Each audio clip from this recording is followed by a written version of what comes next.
So, Jai Hind everyone, welcome back to the Patriotic IAS. Let's start our today's discussion. तो आज केवल 7 topic है. पहला topic है supreme court will examine it's governor action. Subvert federalism. What is the federalism? संघवाद.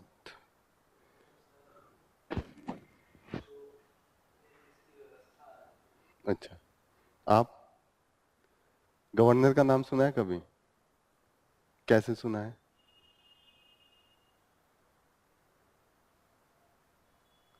कैसे सुना है? गवर्नर का अभी कहाँ नाम सुना था? स्टेट्स में भी जब कभी पहला जो स्पीच होता है हर ईयर, तो वो जैसे प्रेसिडेंट स्टार्ट करते हैं ऑन द पार्लियामेंट, स्टेट में जब लेजिस्लेचर स्टार्ट होता है तो वो गवर्नर की स्पीच से स्टार्ट होता है. ओके. सो यहाँ पे हम फेडरलिज्म, जैसे इन्होंने कहा कि सेंटर और जो यूनियन है, सेंटर एंड स्टेट्स, जो यूपी बिहार स्टेट्स हो गए और सेंटर जो ओवरऑल गवर्नमेंट ऑफ इंडिया हुआ, उनके बीच में जो डिवीजन ऑफ पावर है दैट क्लियर कट कॉन्स्टिट्यूशन में मेंशन है. ऐसा नहीं है कि दया भाव से है, तो इसीलिए इसको फेडरलिज्म कहते हैं. यहाँ पे हम देखेंगे कि गवर्नर का जो रोल है वो काफी सस्पिशियस हो गया है, खासकर उन स्टेट्स में जो अगेंस्ट, जो पर्टिकुलरली सेम पार्टी की नहीं है, जिनका जो पावर में है सेंटर पे. हमेशा होता है कोई भी गवर्नमेंट अगर सेंटर पे कोई और पार्टी का हो और स्टेट में दूसरी पार्टी हो तो थोड़ा सा डिफरेंस आने लगता है. तो उसी को लेके ये आर्टिकल है. सबवर्ट का मतलब कोई चीज बनाया गया है और उसको तोड़ देना. सबवर्ट होता है ना कि चीजों को खराब करना, पलट देना, that is the subvert. Okay. 219 proposal for the High Court judges appointment are being processed. Center High Court का जज कैसे होते हैं? प्रेसिडेंट अपॉइंट करते हैं on the recommendation of the collegium.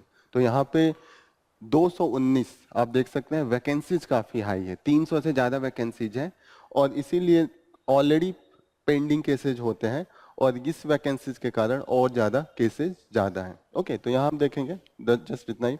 PM defend the Agnipath scheme on the anniversary of the Kargil war. Kargil war को अभी क्या हम मना रहे हैं? Vijay Diwas. And what is this Agnipath scheme? Okay, recruitment process है for the army. Okay. Then we will see that the Asian cornerstone of the India's act east polity. Act east policy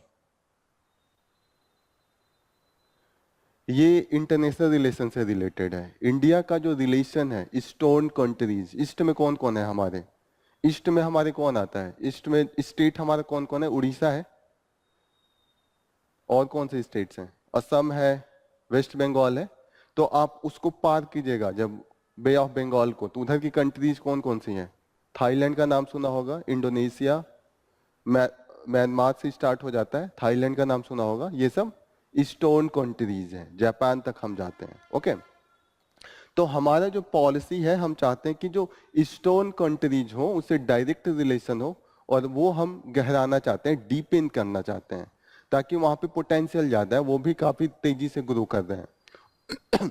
उनके market में काफी पोटेंशियल है. एक तो हम जाके अपना सामान बेच भी सकते हैं और काफी कुछ जो है रॉ मटेरियल भी वहां से आ सकता है. बिसाइड दैट वो मरीन में है, तो जो मरीन इकोनॉमी है उसको भी वो बूस्ट कर सकते हैं.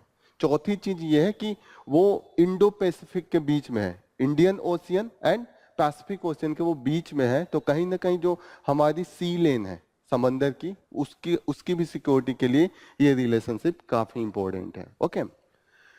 तो ये IRGS पेपर 2 में आएगा. Then we will see that the royal burial mound of Assam now UNESCO world heritage list. UNESCO UN का एक ऑर्गेनाइजेशन है स्पेशलाइज, जो कल्चरल या एजुकेशनल चीज जो वर्ल्ड लेवल पे है उसके लिए ये एडवोकेसी करता है, उसके डिफरेंट ग्रोथ एंड इंकरेजमेंट के लिए ये कार्य करता है. तो कल्चरल एरिया में जैसे कोई भी एरिया है, इंडिया है, यहाँ का कुछ कल्चरल एरिया है, जैसे कि आर्किटेक्चर हुआ या कोई लैंग्वेज हुआ या कोई रिचुअल्स हुआ, तो उसको प्रोटेक्शन के लिए ये काफी कुछ क्या करते हैं, सहायता असिस्टेंट करते हैं, कि उसका लिस्ट बनाते हैं, उस लिस्ट को प्रायोरिटी दिया जाता है, फंडिंग होता है, scientific and different other support मिलते हैं तो उस लिए ये लिस्ट काफी इंपॉर्टेंट हो जाता है। असम का एक प्रथा था, असोम डायनेस्टी, अहोम डायनेस्टी, उसके अंडर में एक यूनिक तरीके से वो जब डेथ हो जाता था तो क्या करते थे, लास्ट रिचुअल्स जो दफन का काम होता है, या हम क्या कहते हैं, डेथ के बाद जो रिचुअल्स होता है दाह संस्कार, उसका एक अलग उनका था, तो वो हम देखते हैं, उसको यूनेस्को ने अपने वर्ल्ड हेरिटेज लिस्ट में शामिल किया है। ओके, तो ये GS paper 1 art and culture का है। Then we will see that the using children's personal data legally and securely. जो चिल्ड्रंस का पर्सनल डेटा है, क्योंकि उनके पास तो अभी उतनी बुद्धि होती नहीं है, अगर बच्चा है तो उसकी जो कस्टडी है कैसे दी जाए उसकी डेटा, क्योंकि आजकल बच्चे भी सब कुछ सोशल मीडिया सब कुछ चला रहे हैं, वो भी सब कुछ ऑनलाइन, उनका भी रजिस्ट्रेशन है, आधार उनका भी है, तो उनका भी जो डेटा है वो कहीं ना कहीं हमें सेफली एंड सिक्योर करके रखना जरूरी है। इस पे ये डिस्कशन है, तो ये जीएस पेपर 3 साइबर सिक्योरिटी में आ जाएगा। After that in the last we will see that the a new push to the bay of Bengal. यहाँ पे बिम्स्टेक एक ऑर्गेनाइजेशन है एंड इंडिया उसका लीड कर रहा है, तो उसके अंडर में हम क्या क्या उससे बेनिफिट ला सकते हैं उस पे ये डिस्कशन है। ये GS paper 2 again international relation में आएगा। These are the area that we will be discussing one by one. So let's start with the first news. Supreme court will examine if the governor action subvert the federalism. Subvert का मतलब कि जो governor का action है, governor को माना जाता है कि लिंच पिन है between the centre and state. Appoint कहां से होता है, गवर्नर का अपॉइंटमेंट कैसे होता है, प्रेसिडेंट अपॉइंट करता है। ओके, सेंटर एंड स्टेट क्यों बनाया गया है, क्यों हमारे पास गवर्नमेंट ऑफ इंडिया है, मोदी जी से काम चल जाता है, योगी जी की क्यों जरूरत है, क्या रीजन है बताइए, क्यों जरूरत है कि एक दो गवर्नमेंट की जरूरत है, स्टेट तो बन गया है, मोदी जी ही तो रूल कर सकते थे, मिनिस्टर जो है वही रूल कर सकते थे, अलग से योगी जी ये लोग का गवर्नमेंट। ठीक है, आप लोगों में से जो नहीं बोले अभी तक, आप दोनों में से कुछ भी, जैसे अगर आपका रोड सामने खराब हो गया नाले और आपको मोदी जी के पास जाना है तो डिफिकल्ट होगा ना, दिल्ली जाना, लखनऊ जाना इजी है। पहली बात की एक्सेसिबिलिटी आसान हो, तो जितना नीचे लेवल पे गवर्नमेंट रहेगा, जैसे दिल्ली है, दिल्ली से लखनऊ आ गया, लखनऊ से गोरखपुर आ गया, जैसे आपको मेयर से जाके बोलना हो तो और इजी हो जाएगा, गोरखपुर में ही जाके चले जाएंगे, दिल्ली नहीं जा सकते ना हर चीज के लिए। तो पहली चीज की देश बहुत बड़ा है, छोटा सा देश होता तो चला देते, जैसे इन्होंने कहा कि एरिया बड़ा है, पॉपुलेशन बहुत ज्यादा है, वर्कलोड काफी हो जाएगा, तो एक है कि सेंट्रल गवर्नमेंट रहेगा तो वो बड़ी बड़ी चीजें देखेगा, जैसे करेंसी बनानी है, डिफेंस का है, एक्सटर्नल अफेयर्स है, ये सब चीजें मोदी जी देखेंगे आराम से। लेकिन जो लोकल लेवल पे है, जो स्टेट लेवल पे, क्योंकि डाइवर्सिटी भी बहुत है, एक रीजन ये है कि डाइवर्सिटी काफी है, इंडिया एक यूनिफॉर्म नहीं है, यूनिटी इन डाइवर्सिटी है, सब मिले हैं लेकिन डाइवर्सिटी बहुत ज्यादा है। आप देखिएगा पूर्वांचल में ही, पूर्वांचल का अलग तरीके से लोग बोलते हैं, अलग तरीके से पूर्वांचल में भी देखिएगा अलग अलग डिस्ट्रिक्ट में भाषाएं बदल जाती हैं, थोड़ी बहुत बोलने का तरीका बदल जाता है। ऐसे आप देखिए कि यूपी में बहुत डाइवर्सिटी है, अवध के उधर बोलने का तरीका अलग है, गोंडा साइड में बोलने का तरीका अलग है। आप नॉर्थ यूपी में चले जाइए, जो ये वाली एरिया है, नोएडा का एरिया है, गाजियाबाद का एरिया है, फर्रुखाबाद का एरिया है, आगरा का एरिया है, काफी अलग है, तो डाइवर्सिटी काफी अलग है। तो एक तो सेंटर पे पूरे देश को देखेंगे, यूनिफाई करके रखेंगे, तो ये गवर्नमेंट वहां पे जरूरी था। फिर हमने स्टेट लेवल पे करा कि छोटी छोटी यूनिट होगी तो उसका भी गवर्नेंस इजी हो जाएगा, आराम से चीजें इंप्लीमेंट होगी, जो जमीनी लेवल पे इंप्लीमेंटेशन होता है, अगर जितना लोगों के पास गवर्नेंस हो तो उतना एक्सेसिबिलिटी होती है और इंप्लीमेंटेशन इफेक्टिव होता है, that is the reason. Okay, तो यहाँ पे कॉन्स्टिट्यूशन में पहले से बहुत क्लियर था कि पहले से जब अंग्रेज थे तभी से उन्होंने प्रोविंस में बांट के रखा था, प्रिंसली स्टेट बांट के रखा था, क्योंकि ये इजी नहीं था रूल करना, तो उन्होंने पहले से ये सिस्टम लगाया था। जब इंडिया आजाद हुआ तो ये सोचा गया कि कहीं ऐसा ना हो कि सिर्फ पावर ऐसे ही दे दे तो सेंटर सारा पावर कैप्चर कर लेगा, इसीलिए क्लियर कट हमने डिवीजन करके रखा पावर का। इसीलिए हम लोग कल पढ़े थे शेड्यूल 7 पढ़े थे ना, उसमें division of the power, list 1, list 2, list 3 था, तो ये हमने बहुत क्लियर कट करके रखा था। जैसे इन्होंने बोला कि यूनियन ऑफ स्टेट है, यूनियन ऑफ इंडिया है, फेडरेशन कहीं नहीं लिखा है कॉन्स्टिट्यूशन में। फेडरेशन इसलिए नहीं लिखा गया, डर भी था कि टूटने ना लगे। क्लियर कट में नहीं कहा गया कि यहाँ पे ये क्लियर कट था कि आप इंडिया से बने हैं, आपसे इंडिया नहीं बना है। मतलब ये मैसेज देना चाहते थे कि यूनियन ऑफ इंडिया है, ऐसा स्टेट का एग्रीमेंट नहीं है कि उन्होंने एग्रीमेंट दिया और उससे हमने यूनियन बनाया। ये सोच के हमने एक गवर्नर बनाया, और गवर्नर को कौन अपॉइंट करता है? प्रेसिडेंट। क्योंकि ऐसा सोचा गया कि कहीं देश टूटने ना लगे। होता है ना, जब छोटी छोटी यूनिट बनाते हैं तो वो छोटी छोटी यूनिट चाहता है कि खुद एक देश बन जाए। होता है ना, कल डाइवर्सिटी बहुत ज्यादा है, दिल्ली से रूल हो रहा है, केरला का भाषा एकदम अलग, तमिलनाडु का भाषा एकदम अलग, उनमें थोड़ी थोड़ी अगर डिटैचमेंट आने लगे, नागालैंड का भाषा अलग, कश्मीर का भाषा अलग है ना, अलग अलग एकदम कल्चर है, उनको लगे बहुत दूर है, हम खुद का नेशन बना दे रहे हैं। तो ऐसा ना हो इसलिए एक गवर्नर, और गवर्नर का अपॉइंटमेंट प्रेसिडेंट से होता था। स्टार्टिंग हमने ऐसे करा कि ताकि जो चीजें हैं गवर्नर रिपोर्ट करता रहे कि जो स्टेट में चल रहा है वो कॉन्स्टिट्यूशन के हिसाब से चल रहा है, कॉन्स्टिट्यूशन के खिलाफ नहीं चल रहा है। ओके, तो इसीलिए हमने गवर्नर का पोस्ट बनाया। लेकिन अब तो धीरे धीरे यूनिटी हो गई, लेकिन गवर्नर का पोस्ट धीरे धीरे थोड़ा सा जो कॉन्स्टिट्यूशनल प्रोविजन था, जो पावर था, उससे थोड़ा सा डेविएट होने लगा। जब सेंटर में ऐसा गवर्नमेंट होता था, ऐसी पार्टी जिसकी अगर गवर्नमेंट स्टेट में नहीं हो तो वो कहीं ना कहीं बाधा उत्पन्न करना स्टार्ट कर देते थे कि स्टेट का जो गवर्नेंस हो सही से चले नहीं। जैसे केरला का केस है, ये केरला का केस है। केरला में कई बिल 2 साल पहले पास हुए। होता है ना कि बिल पास हो गया, बिल पास होने का यह है कि लास्ट में वो एक्ट तभी बनेगा, वो कानून तभी बनेगा जब गवर्नर का उस पर साइन हो जाए, गवर्नर अपना एसेंट देता है, तभी लॉ बनता है। क्लियर दिख रही है? ओके, तो यहां पे केरला के कई ऐसे बिल थे जो 2 साल पहले वो पास हो गए थे उनके लेजिस्लेचर से। अब गवर्नर का उस पर साइन करना था, उन्होंने अपहोल्ड करके रखा था। अपहोल्ड का मतलब होता है कि रोक के रखा था, अपना एसेंट नहीं दिया था। 3 कंडीशन होता है, एक होता है कि आप एसेंट दे दें, एक होता है कि अपहोल्ड करके रखें ना दे, और तीसरा होता है कि कुछ ना बोले रखे रहें। ठीक है, एक और केस होगा कि उसमें होगा कि वो वापस भेज देंगे कि रिकंसीडर कीजिए और दोबारा आप भेजिए। तो रिकंसीडर में ये होता है कि उन्होंने रिकंसीडर के लिए भेजा। समझ में आ रहा है कि रिकंसीडर क्या है?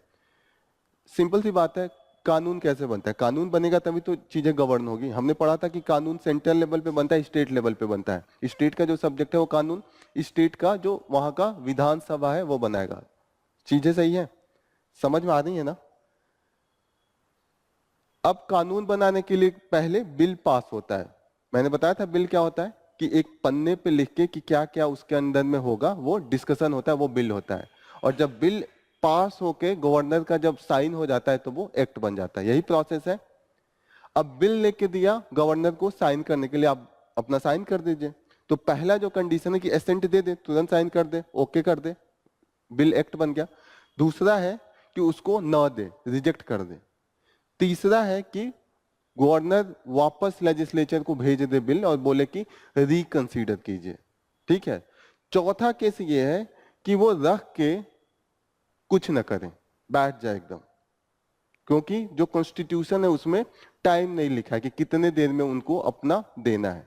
जो कॉन्स्टिट्यूशन में जो ये एसेंट वाला प्रोविजन है वो आर्टिकल 200 है। एक बार मैं दिखाता हूं आपको आर्टिकल 200। आर्टिकल 200 दिख रहा है, एसेंट टू द बिल, ये कॉन्स्टिट्यूशन में ये है। प्रोविजन पहला क्या है कि जब बिल गवर्नर के पास जाएगा तो पहला कंडीशन है assent to the bill, assent दे दे। दूसरा कंडीशन है ही विद होल्ड एसेंट, न दे, कह दे नहीं दूंगा, साइन नहीं करूंगा। तीसरा कंडीशन है दैट कि he reserve the bill for the consideration of the president, president के लिए कंसीडर करने के लिए वो बिल को रख ले। 3 कंडीशन दिख रहा है। चौथा कंडीशन यहां पे है कि वो रिटर्न कर सकते हैं, when a bill return to the house. यहां पे है कि he can return request the house to reconsider the bill. ये 4 कंडीशन समझ में आ रहा है? आर्टिकल 200 समझ में आ रही है क्या है? अब यहां पे कहीं टाइम नहीं दिखा है कि कितने दिन में इनको कितने देर में देना है, 2 दिन, 4 दिन, 10 दिन, 1 महीना, 1 साल, कुछ नहीं लिखा है। कहीं लिखा है ये आर्टिकल यहां से यहां है? कहीं डेज लिख रहा है? एक बार ध्यान से आप लोग पढ़िए, 2 मिनट का टाइम देता हूं। यहां से स्टार्ट हो रहा है, please read this article one by one. कहीं पे टाइम लिखा है? इन्होंने लिखा है कि बिल जब जाएगा तो ये कंडीशन है ये। ऐसे जब टाइम नहीं लिखा है, इसका लूप होल है, तो गवर्नर क्या करते हैं, बिल पे बैठ जाते हैं, उस पर कोई एसेंट ही नहीं देते हैं। अब जब ये कॉन्स्टिट्यूशन ने साफ साफ लिख के रखा है कि स्टेट का अलग पावर है, सेंटर का अलग पावर है, और अगर गवर्नर उस पर एसेंट देना बंद कर दे तो स्टेट गवर्नमेंट फंक्शन कर पाएगा? नहीं कर पाएगा ना, लॉ ही नहीं बना पाएगा। कुछ जरूरी बिल है, जैसे लोगों को कुछ प्रोविजन देना है, कुछ लॉ है, जैसे कहीं पे किसी फैक्ट्री में आग बहुत लग रही है, तो वहां नया बिल बनाना है कि आग से बचाने के लिए क्या क्या उस कंपनी को रखना है। होता है ना कि एक प्रोविजन बना दे कि आपको जो फायर ब्रिगेड का जो भी चीजें होता है, फायर से लड़ने के लिए जितने भी टूल्स हैं वो आपको रखना कंपलसरी है, वरना आप ये कंपनी नहीं खोल सकते हैं। अब लॉ बनाना है, अब जब गवर्नर कंसेंट ही नहीं दे रहा तो लॉ बन नहीं पाएगा, गवर्नेंस अच्छा नहीं होगा। चीजें क्लियर हो रही हैं? तो जो स्टेट का पावर है वो यूज नहीं हो पाएगा। इसको लेके डिबेट है कि जब गवर्नर अपना एसेंट नहीं देते हैं, he is making this all the state functioning ineffective. Clear हो रही है चीजें? कंसीडरेशन के लिए, जैसे अभी लास्ट में हमने देखा कि केरला के जो गवर्नर थे, जब बहुत हो हल्ला मचा तो उन्होंने क्या किया कि वो प्रेसिडेंट को कंसीडर करने के लिए दे दिया। लेकिन प्रेसिडेंट को कंसीडर करने के लिए तभी बिल भेजा जाएगा जब वो सेंटर स्टेट के रिलेशन को इफेक्ट कर रहा हो। अगर वो जो लॉ बना रहे हैं, जो बिल है, सेंटर स्टेट के रिलेशन को अगर इंपैक्ट करेगा तभी हर बिल नहीं भेज सकते हैं। ओके, तो यहाँ पे देखिएगा, यहाँ पे ये मेंशन भी आर्टिकल 213 जो है वो बताता भी है कि कौन सा कंडीशन है जब प्रेसिडेंट को बिल भेजा जाएगा। चीजें समझ में आ रही हैं कि जो चीफ मिनिस्टर है उसके साथ साथ एक गवर्नर होता है, गवर्नर का साइन चाहिए होता है। अब गवर्नर कई बार जो सेंटर में गवर्नमेंट होती है उसके हैंड में प्ले करने लगती है। क्लियर हो रही है? तो ऐसे में जो स्टेट गवर्नेंस है वो अच्छे से चल नहीं पाता है। इसीलिए सुप्रीम कोर्ट ने कहा है कि इस पे हम देखेंगे कि जो गवर्नर का जो एसेंट देने का है वो टाइम ऐड होना चाहिए कि नहीं। कॉन्स्टिट्यूशन अमेंड करके जो टाइम नहीं है तो टाइम दे दे, 2 महीना, 3 महीना, 4 महीना। और अगर गवर्नर कोई बिल रोक के रखा है तो वो साफ साफ बताए लिखित में कि क्यों नहीं वो अपना एसेंट दे रहे हैं। हो गया ना? कोई अगर रिजेक्ट करते हैं तो उस पर भी लिख के उनको देना चाहिए कि क्यों विद होल्ड करके रखा है। क्लियर हो रही है चीजें? तो सुप्रीम कोर्ट ने अभी अपना बेंच बनाया है, अब देखते हैं कि इस पे जजमेंट कैसे आता है।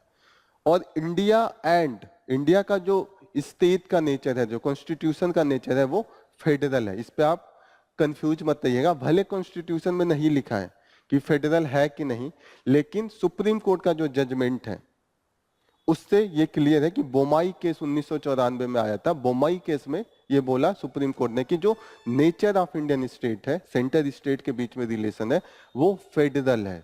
जो स्टेट है वो सेंटर के दया से नहीं है, वो अपना खुद का इंडिपेंडेंट एंटिटी है। ऐसा नहीं है कि ये दया के भाव से चलेगा। तो ये कभी भी सेंटर स्टेट के बीच में अगर कभी क्वेश्चन आता है तो आप क्लियर कर दीजिएगा कि जो फेडरलिज्म है वो कॉन्स्टिट्यूशन का नेचर है, और जो स्टेट है उसका इंडिपेंडेंट पावर है, अपना स्वतंत्र पावर है, स्वतंत्र एग्जिस्टेंस है। वो अपना बिल अपने एरिया में फ्री होके काम कर सकता है, वो यूनियन या सेंटर के अंडर में नहीं है, सबसेट नहीं है। तो ये चीजें क्लियर होनी चाहिए। समझ में आ गई? ये पूरी डिस्कशन इस पे यही है। जो प्रेसिडेंट के लिए उन्होंने बिल रखा था उन्होंने रिजेक्ट भी कर दिया है। 7 भेजा गया है, 5 रिजेक्ट है। तो यही सब कंट्रोवर्सी है। तमिलनाडु की भी गवर्नमेंट गई है, तमिलनाडु के भी कई बिल रोक कर रखे थे। तो इस सब चीजों को लेके ये मैटर क्रॉप अप हुआ है, गया है। समझ में आ गया गवर्नर का क्या है, क्यों लड़ाई चल रही है, क्या बिल होता है, क्यों असेंट किसका देते हैं। आर्टिकल 200 क्लियर है। आर्टिकल 200 इंपोर्टेंट हो गया क्योंकि डिस्कशन काफी इस पे चल रहा है।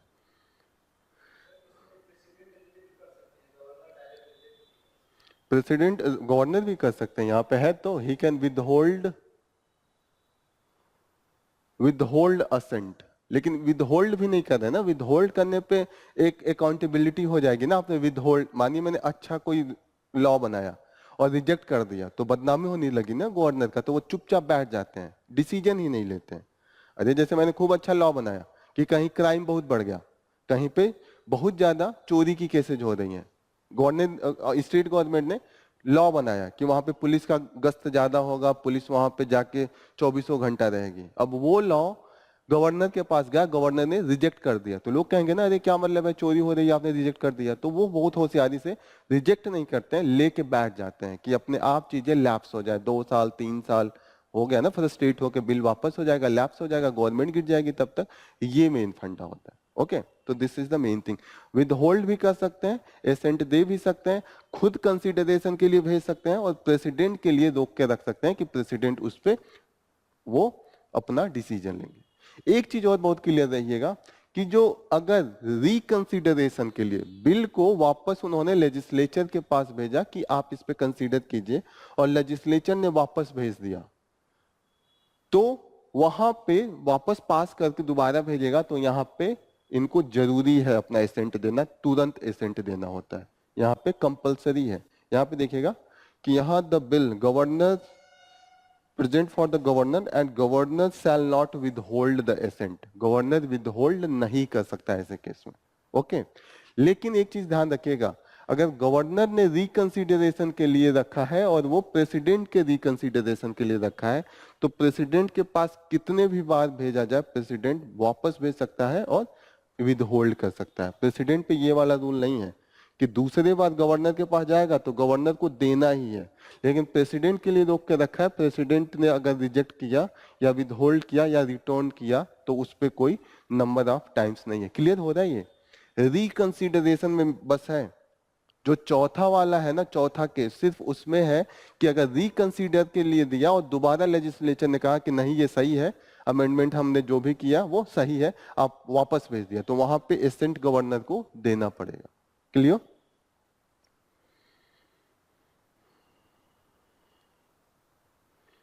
नेक्स्ट इंपॉर्टेंट न्यूज, अगेन ये वही चल रहा है, कावड़ यात्रा को लेके सुप्रीम कोर्ट में है। ये सब तो हमने एक बार डिस्कस किया है, दोबारा डिस्कस करने की जरूरत नहीं है।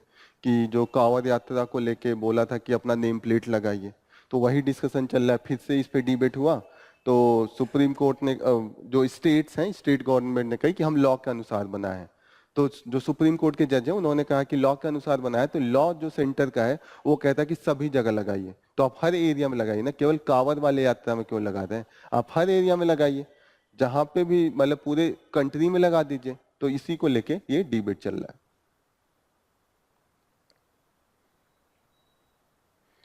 नेक्स्ट न्यूज है, RJD legislature expelled from the house for his derogatory remark against the Bihar chief minister. Derogatory का मतलब क्या होता है? अपमानजनक।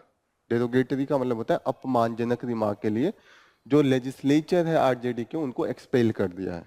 चीफ मिनिस्टर नीतीश कुमार के खिलाफ कुछ बोला होगा जो अभद्र हो। ओके, तो यहां पे है जो मेन हमारे लिए है, एथिक्स कमेटी की बात यहां पे हो रही है। What is the ethics committee?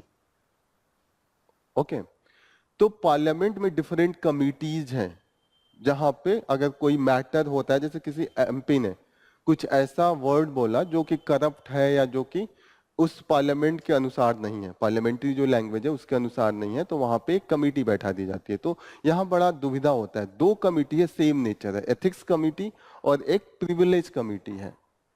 ये एथिक्स कमेटी यहाँ दिख रहा है, एक दूसरा होता है प्रिविलेज कमेटी।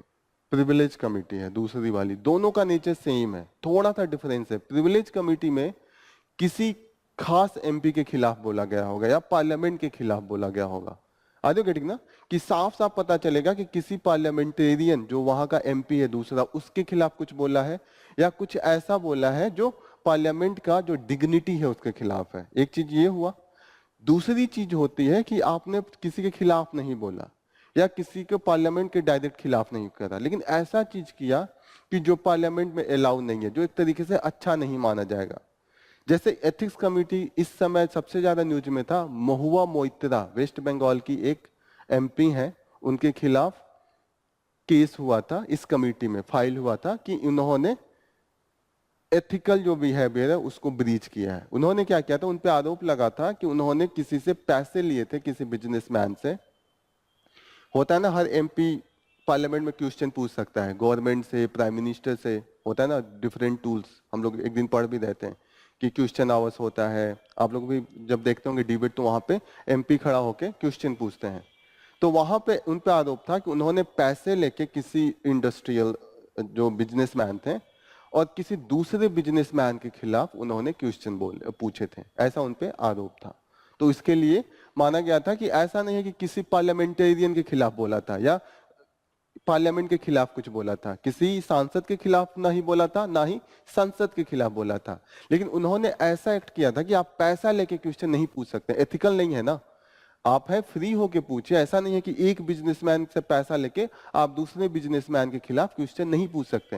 ये कहीं ना कहीं उस प्लेटफॉर्म का आप मिसयूज कर रहे हैं ना। आप एमपी चुन के आए हैं कि लोगों के जो ग्रीवेंसेज हैं, जो दुख दर्द है, उनको उठाएंगे, उनका सोल्यूशन देंगे। बिजनेसमैन के लिए तो क्वेश्चन पूछने के लिए पार्लियामेंट नहीं बना है। ये मेन उन पे आरोप था कि उन्होंने जो किया है, ये उनका एक्ट जो है वो पार्लियामेंट के जो मर्यादा है उस हिसाब से नहीं है। लेकिन उन्होंने किसी जैसे अगर किसी मेंबर के खिलाफ बोला होता तो प्रिविलेज कमेटी में जाती कि प्रिविलेज खराब किया है, या सांसद के खिलाफ कुछ बोल दिया होता, संसद के खुद खिलाफ, तो प्रिविलेज जाता। लेकिन यहाँ पे उनका कंडक्ट कुछ ऐसा है जिससे कि जो हमने रोल फंक्शंस पार्लियामेंट को दे रखे वो उसके अगेंस्ट है। समझ में आ रहा है कि उन्होंने किसी बिजनेसमैन से, माने किसी से पैसे लेके, कोई ए पर्सन है, कोई कोई मानिए टाटा से पैसे लिए और उन्होंने अंबानी के खिलाफ कुछ पूछा, तो इन दोनों के लिए थोड़े रखा गया एमपी को। एमपी को तो आम जनता के लिए हो गया ना कि आप पैसे लेके क्यों क्वेश्चन पूछ रहे हैं। क्वेश्चन तो पहले तो पैसा लेके क्वेश्चन पूछना ही इलीगल है। तो ये सब चीजें एथिक्स कमेटी में गई थी। चीजें समझ में आ रही है कि एथिक्स कमेटी में क्या होता है। एथिक्स कमेटी में कोई ऐसा वायलेट करता है तो उसके लिए हम वहां पे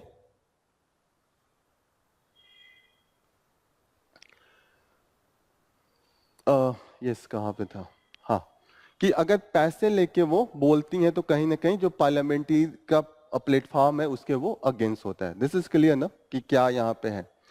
ये जो पार्लियामेंट्री कमेटी है, जो एथिक्स कमेटी है, उसके टोटल नंबर ऑफ मेंबर्स 15 होते हैं। लिख लीजिए, number of members that will be 15। Parliament जो एथिक्स कमेटी पहले नहीं था, 1996 से इसकी हिस्ट्री स्टार्ट होती है, 1996 से। वहां पे देखा गया था कि कुछ पार्लियामेंटेरियंस हैं, उनका बिहेवियर सही नहीं था, तो उसके लिए एक कमेटी बैठाई गई। एक रिपोर्ट आया कि एक एथिक्स कमेटी बननी चाहिए जो अगर कोई ऐसा बिहेवियर करे जो लॉ के भी खिलाफ नहीं है। ऐसा तो है नहीं किसी लॉ में लिखा है कि आप पैसा नहीं लेके वो कर सकते हैं, लॉ भी मिसिंग था उस समय, लॉ नहीं था। तो उसके बाद स्पेशल एथिक्स कमेटी की बात हुई थी, ओके। और उस कमेटी के बाद हम इस कमेटी को कंस्टिट्यूट किए कि कभी भी ऐसा कंडीशन हो जहां पे मिसयूज हो पार्लियामेंट की जो फ्लोर है, तो वहां पे केस दायर होगा, ओके। इसके लिए आप स्पीकर को जाएंगे, स्पीकर के जिस पर्टिकुलर पर्सन के खिलाफ आप जाएंगे, केस दायर करेंगे, कंप्लेन करेंगे स्पीकर के पास। और स्पीकर को अगर लगेगा कि हाँ ये सही है, इसमें ट्रूथ है, सम उसमें ट्रस्ट हुआ, तो उन्होंने एक कमिटी बैठा देंगे, वो कमिटी उसका इन्वेस्टिगेट करेगी और बाद में उनके खिलाफ क्या एक्शन लेना है वो वहां पे करेगी। जैसे महुआ मोइत्रा को एक्सपेल कर दिया गया था, एक्सपल्सन ही होता है मैक्सिमम कि पार्लियामेंट से उनके निकाल दिया जाता है, that is main thing, okay. तो ये क्लियर हो रहा है कि क्या पर्पज है, क्यों है। प्रिविलेज कमिटी से इसका हमेशा ही एक तरीके से ओवरलैप होता है, यहाँ पे that overlap with the privilege committee. Confusion होता है कि इन्होंने जो एक्ट किया है प्रिविलेज के खिलाफ, जैसे ये भी तो हो सकता है, कंफ्यूजन ये भी हो सकता है कि इन्होंने जो काम किया वो पार्लियामेंट का जो प्रिविलेज है, जो मर्यादा है, उसके खिलाफ किया है, ये भी तो हो सकता है।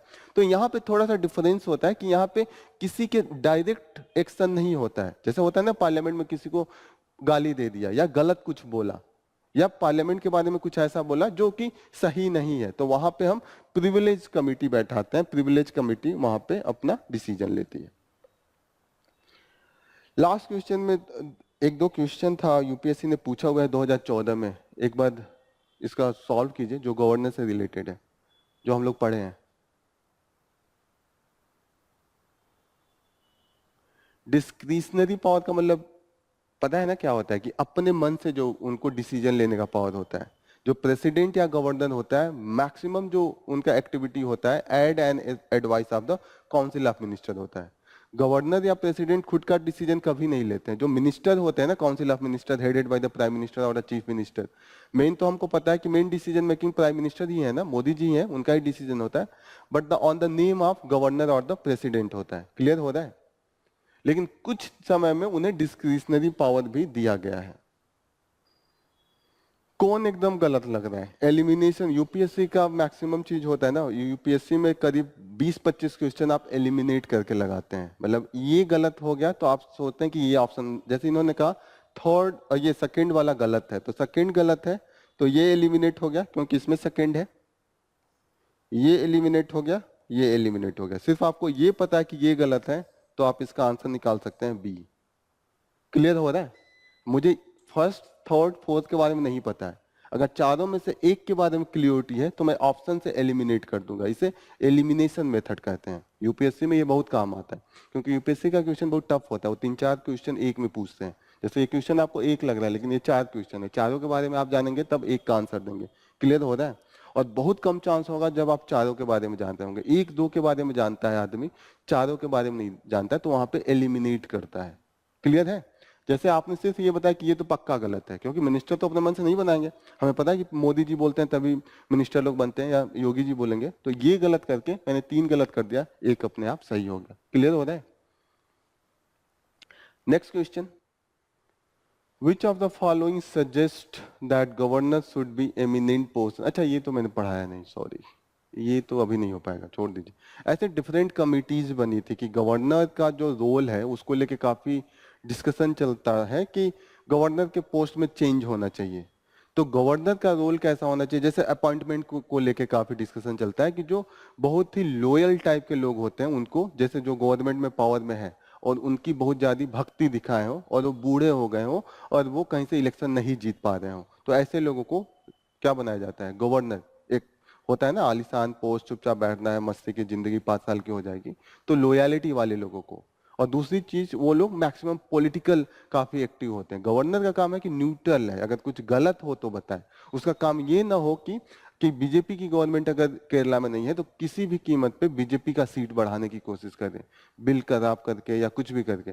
उसका काम है कि अगर वो न्यूट्रल है, वो ना ही बीजेपी के सपोर्ट में हो, क्योंकि बीजेपी की पार्टी इन द सेंटर है। क्लियर हो रहा है? लेकिन वो केरला में भी कुछ गलत ना हो, कॉन्स्टिट्यूशन के खिलाफ ना हो, तो उसको रिपोर्ट करे। लेकिन दिक्कत ये होता है जो गवर्नर होते हैं वो अपना जैसे जो पॉलिटिकल आइडियोलॉजी है वो त्यागते नहीं है। जैसे होता है ना कि कोई जज बन जाए और वो किसी पॉलिटिकल पार्टी का आइडियोलॉजी फॉलो करे, तो वो अच्छा जजमेंट नहीं दे पाएगा ना, कि उसमें तो कोर्ट में तो कांग्रेस के भी लोग जाएंगे अपने लिए जस्टिस मांगने, सपा के भी लोग जाएंगे, बीएसपी के भी लोग जाएंगे, एक आम जनता जो न्यूट्रल है वो भी जाएगा, कुछ ऐसे होंगे जो गवर्नमेंट के खिलाफ भी जाएंगे। तो वो जज ऐसा है कि वो न्यूट्रल होना चाहिए, ऐसे गवर्नर भी न्यूट्रल होना चाहिए। वो कहीं ना कहीं लिंच पिन है। लिंच पिन का मतलब दोनों के बीच में कनेक्टिविटी प्रोवाइड करता है, कि बस कुछ गलत ना हो उसको बताए, लेकिन अच्छा हो तो उसको रोकना नहीं स्टार्ट करे। ऐसा ना करे कि वहां की अगर अगेंस्ट वाली गवर्नमेंट है तो उसके खिलाफ एक्शन ले। तो इसको लेके बहुत सी कमिटी बनाई गई कि जो गवर्नर बनाया जाए उसके क्या गुण हो। सरकारिया कमेटी है, ये पंछी कमीशन है, राजमन्नाथ कमेटी है, बहुत सी कमेटी बनी। तो मेन जो कमेटी सबसे ज्यादा फेमस है, सरकारिया कमेटी बनी थी। सरकारिया कमेटी ने डिफरेंट सजेशन दिया था। जैसे कि एक सजेशन था कि वो एमिनेंट पर्सनालिटी होनी चाहिए, जैसे कि कोई बढ़िया प्रोफेसर हो, कोई रिसर्चर हो, साइंटिस्ट हो, एमिनेंट पर्सनालिटी हो, लोगों में रिस्पेक्ट हो, वो पॉलिटिक्स से थोड़ा सा दूर हो कुछ दिनों से, जैसे आर्ट एंड कल्चर में काम कर रहा हो, लोगों के पब्लिक सर्विस में काम कर रहा हो गया ना, बहुत से लोग ऐसे काम करते रहते हैं। तो ऐसे लोग हैं हो, वो पॉलिटिशियन नहीं हो, एक्टिव पॉलिटिशियन नहीं हो। क्लियर हो रही है ये चीजें कि क्या वो यहाँ पे वो सरकारिया कमीशन था, इसका आंसर यही था। ये मैंने बताना भूल गया, जब हम गवर्नर डिस्कस करेंगे तो काफी लंबा इस पे डिस्कशन होगा कि डिफरेंट कमिटी ने क्या रिपोर्ट दिया, वो सब हम डिस्कस करेंगे। ओके, बस आप जानिए कि अभी तो ये सरकारिया कमीशन ही है जिसने ये करा है। ठीक है, प्रिविलेज कमेटी समझ में आया था कि क्या था, एथिक्स कमेटी कि कैसे वो वर्क कर रहे थे। ये है, यहाँ पे है कि जो नंबर ऑफ जजेस हैं, जो वैकेंसीज है हाई कोर्ट में काफी हाई है, नियर अबाउट 300 कुछ वैकेंसीज हैं अभी, 357 पोस्ट अभी वैकेंट है। टोटल जो हाई कोर्ट्स है इंडिया में ओवरऑल जो टोटल जजेस का संख्या है 1114 है। ऑलरेडी जो हाई कोर्ट है उसमें नंबर ऑफ पेंडिंग 50,000 से ज्यादा केस है। तो इसी को लेके अब क्यों अपॉइंटमेंट नहीं होता है, अपॉइंटमेंट का क्या रीजन है, इस पे काफी डिबेट चलता है कि what is the reason. Reason ये है, जो अपॉइंटमेंट प्रोसेस है प्रेसिडेंट अपॉइंट करेगा जज का। सुप्रीम कोर्ट या हाई कोर्ट के जज का अपॉइंटमेंट कौन करता है? प्रेसिडेंट करता है। कंफ्यूजन हो सकता है कि पार्लियामेंट करता है कि चीफ जस्टिस ऑफ इंडिया करता है, तो यहाँ पे आप क्लियर कर दीजिएगा प्रेसिडेंट अपॉइंटमेंट करता है। लेकिन वो अपने मर्जी से किसी को नहीं करेगा, उसका सजेशन कहां से आता है? हाई कोर्ट से, सुप्रीम कोर्ट से आता है। और सुप्रीम कोर्ट में एक कॉलेज बनता है, कॉलेजियम सिस्टम कहते हैं। 5 लोगों का एक कमिटी बनेगा, ग्रुप बनेगा, चीफ जस्टिस एंड जो 4 जो सबसे सीनियर मोस्ट जज होंगे। होता है ना कि ये 20 साल से काम कर रहे हैं जज, ये 21 साल से काम कर रहे हैं, जो सबसे सीनियर मोस्ट होंगे वो 4 और एक चीफ जस्टिस ऑफ इंडिया, ये 5 लोगों का ग्रुप बनता है। और वो लोग सजेस्ट करते हैं सुप्रीम कोर्ट के जज के लिए।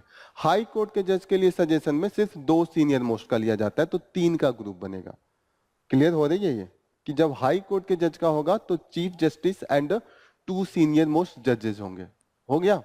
अब वो लोग लिस्ट बना के भेजते हैं गवर्नमेंट के पास। गवर्नमेंट जो हमारे मोदी जी के अंदर काउंसिल ऑफ मिनिस्टर है उसके पास जाता है और वो प्रेसिडेंट को रेफर करता है कि आप इनको अपॉइंट कर दीजिए, शपथ ग्रहण दिला दीजिए। ये प्रोसेस होता है। अब दिक्कत है कि कई बार ऐसे जजेज होते हैं जिनको गवर्नमेंट लाइक नहीं करता है। होता है ना कि ये जज इन्होंने मेरे खिलाफ, क्योंकि मैक्सिमम जो केसेज हैं सुप्रीम कोर्ट या हाई कोर्ट में आप देखते हैं गवर्नमेंट के ही खिलाफ होते हैं, यूनियन गवर्नमेंट के ही खिलाफ ही मैक्सिमम केस होते हैं। जैसे आपने अभी कंटिन्यूअसली जजमेंट पढ़ रहे थे, तो वहां पे जो मेन पार्टी होता है वो यूनियन गवर्नमेंट होता है। अब जब यूनियन गवर्नमेंट को लाइक नहीं होते हैं वो जज, वो भी बैठ जाते हैं लेके सजेशन, वो अपॉइंट ही नहीं करते हैं, उस फाइल को आगे ही नहीं बढ़ाते हैं। चीजें क्लियर हो रही हैं? This is the main reason कि ये वैकेंसी रखी रह जाती हैं। ऐसा तो थोड़ी है कि जॉब, तो ऐसा तो है नहीं लोग नहीं खाली हैं हाई कोर्ट के लिए, इतने एडवोकेट खाली बैठे हैं, बेरोजगार लोग बैठे हैं, लेकिन क्वालिफिकेशन भी है। लेकिन सिर्फ थोड़ा सा दोनों के बीच में मतभेद होता है, इसीलिए वो सब अपॉइंटमेंट नहीं होती है, वैकेंसीज काफी हाई रहती हैं। क्लियर हो रही है? ये जब आप देखेंगे जब जुडिशरी का क्या क्या दिक्कत है, चैलेंजेस ऑफ द जुडिशरी, तो ये एक पॉइंट काफी इंपॉर्टेंट है कि कई बार वैकेंसीज खाली होती हैं लेकिन गवर्नमेंट अपॉइंटमेंट नहीं करते क्योंकि उनका जो आइडियोलॉजिकल टसल हो जाता है। टसल का मतलब थोड़ा सा उनमें मतभेद होने लगता है। क्लियर? समझ में आ रही है ये चीजें कि कैसे क्या प्रोसेस है। High court and supreme court, कभी कंफ्यूज मत होइएगा। कंफ्यूजन कभी कभी ये हो सकता है कि जो हाई कोर्ट का है वो गवर्नर करता है, क्योंकि स्टेट लेवल पे गवर्नर ही हेड है, लेकिन उसका भी गवर्नर नहीं करता है, उसका प्रेसिडेंट ही करता है। तो इस पे क्लियरिटी होनी चाहिए। प्रोसेस भी समझ में आ रहा है? कोलिजियम सिस्टम क्या है? कोलिजियम सिस्टम जो जज लोग का ग्रुप बनता है उसे ही कोलिजियम सिस्टम कहते हैं, और वो जो रिपोर्टिंग करते हैं, जो सजेशन करते हैं, रिकमेंडेशन, ये सिस्टम को पूरा कोलिजियम सिस्टम कहते हैं। क्लियर हो रहा है?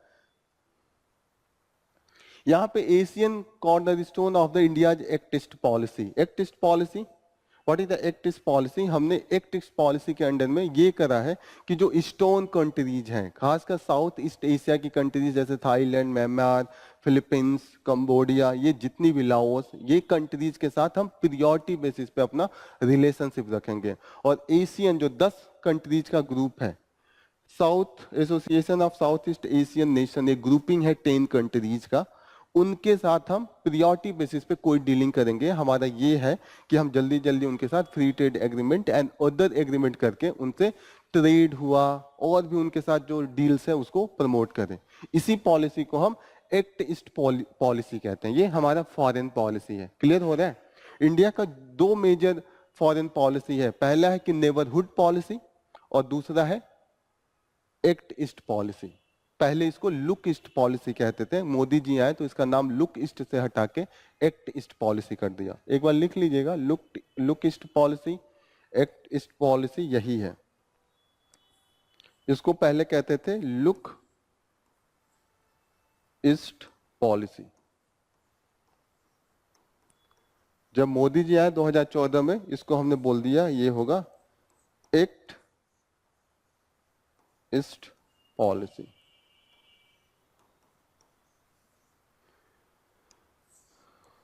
दो 2014 से हमने इसको प्रमोट करना स्टार्ट किया।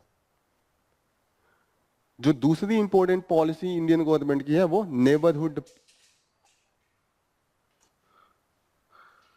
नेबरहुड फर्स्ट पॉलिसी में हमने ये करा है कि जो इंडिया के जितने भी नेबर्स हैं, पाकिस्तान, श्रीलंका, मालदीव, नेपाल, भूटान, इनके साथ हमारी प्रियोरिटी सबसे पहले होगी। इंडिया कभी भी इनके साथ रिलेशनशिप देखेगा तो ये नहीं देखेगा कि इंडिया को फायदा हो रहा है या नहीं, इंडिया ये देखेगा कि उनका हम सपोर्ट कर रहे हैं। ऐसे होता है ना कि इंडिया पहले होता है कि इक्वल फुटिंग पे, कि आपने 2 रुपए दिया तो मैं 2 रुपए का आपका काम करूंगा, नहीं होता कि आपने मुझे गिफ्ट दिया तो मैं भी आपको गिफ्ट दूंगा। इक्वल पे नहीं है, इंडिया उनको पहले प्रियोरिटी देगा बिना किसी रेसिप्रोकल डिमांड के।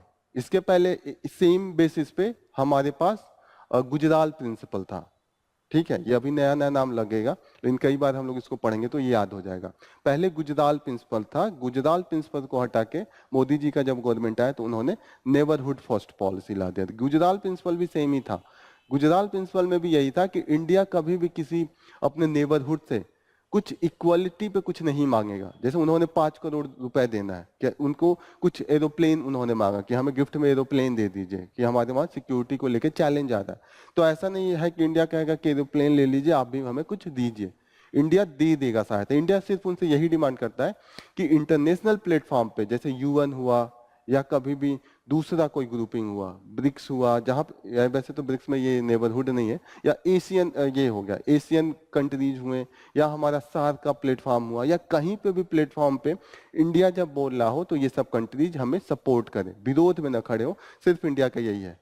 होता है ना, जैसे आपका किसी गांव का बहुत एक ताकतवर आदमी हो तो ऐसा थोड़ी है कि वो किसी को सहायता करेगा, किसी के वहां शादी पड़ा है तो लोग जाते हैं ना, वहां का जो सबसे अमीर होता है या सबसे ज्यादा जो शक्तिशाली होता है वो जाके कुछ सहायता करता है कि 50,000 रुपए दे दिया, खाने का व्यवस्था करवा दिया, हो गया ना। लेकिन वो अब बदले में थोड़ी मांगता है, बदले में ये वो मांगता है कि उसका जो इज्जत है वो प्रियोरिटी दिया जाए गाँव में। कभी वो वहां कहीं पे बोल रहा हो तो लोग सपोर्ट में खड़ा हो, यही होता है ना। इंडिया का भी यही है कि नेबरहुड पॉलिसी या जो गुजराल प्रिंसिपल था उसमें हमने नेबरहुड से कभी इक्वल चीजें नहीं मांगी कि हमने 10 करोड़ दिया तो 10 करोड़ का आप लैंड दीजिए या सामान दीजिए। हमने बस ये क्या कि हम सपोर्ट करेंगे। अभी हमने बजट में भी देखा, जितने भी नेबरहुड थे सबके लिए हमने पैसे बजट में दिए थे। उस दिन पढ़ा था ना, 200 करोड़ किसी को दिया है, किसी को 400 करोड़ दिया है, भूटान, नेपाल, श्रीलंका, मालदीव सबको दिया था। ये चीजें याद है आपको? ये चीजें याद कीजिएगा क्योंकि दैट इज इम्पोर्टेंट। तो ऐसी चीजें जहां पे होगी तो वहां पे इंडिया हमेशा सपोर्ट करेगा, सिर्फ अपने नेबरहुड से ये चाहेगा कि वो हमें इंटरनेशनल प्लेटफॉर्म पे हमारे सपोर्ट में खड़े हों, अपने जमीन पे कोई ऐसी एक्टिविटी ना होने दे जिससे इंडिया को खतरा है। जैसे कि टेररिज्म को प्रमोट ना होने दे कि कोई टेररिस्ट ग्रुप उनके वहां जाके शेल्टर लेके अपना ग्रुप बढ़ा के इंडिया पे अटैक कर रहा है, ये सब चीजें नहीं हो। बस इंडिया इतना ही चाहता है। क्लियर हो रही है? Gujral principle, neighbourhood first policy and act east policy, ये सब पॉलिसी हमारा फॉरेन रिलेशन की पॉलिसीज है। क्लियर?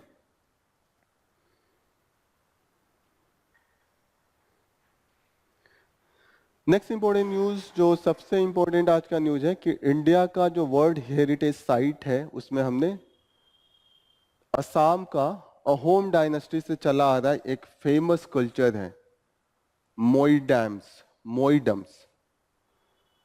वो बरियल जैसे नीचे दफनाते थे और उसके ऊपर बहुत बड़ा सा टीला टाइप का बना देते थे। जैसे आपने इजिप्ट का पिरामिड देखा है, इजिप्ट के पिरामिड बहुत फेमस है ना, बड़े बड़े जो 7 अजूबा में भी आते हैं, वंडर ऑफ द वर्ल्ड आता है ना।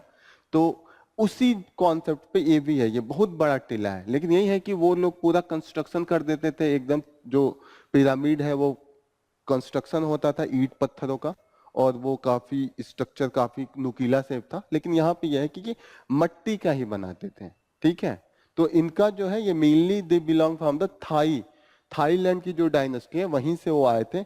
12वीं सदी से इन्होंने असम में अपना रूल बनाया था। क्लियर हो रहा है? ये जो अहोम डायनेस्टी थी वो इंडिया की नहीं थी, थाईलैंड से आके इन्होंने यहाँ पे अपना किंगडम स्टार्ट किया था 1200 समथिंग में, 1237 में। एक बार देखते हैं,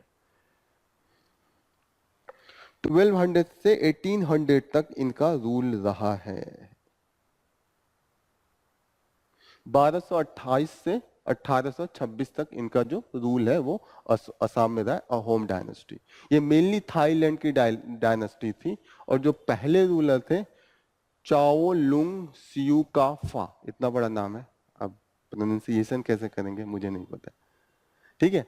ये नाम है, इन्होंने पहला फाउंड करके अटैक करके इन्होंने करा था। फिर अंग्रेजों ने हरा के जो 1826 में ब्रिटिश के साथ इन्होंने ट्रीटी ऑफ यानडाबो हुआ था, तो उसको असम को ब्रिटिश इंडिया में मिला लिया था। उसके बाद हम जब आजाद हुए तो वो ब्रिटिश इंडिया के साथ साथ जो इंडिपेंडेंस इंडिया है उसका पार्ट हो गया। क्लियर है ये चीजें कि क्या इसकी हिस्ट्री है।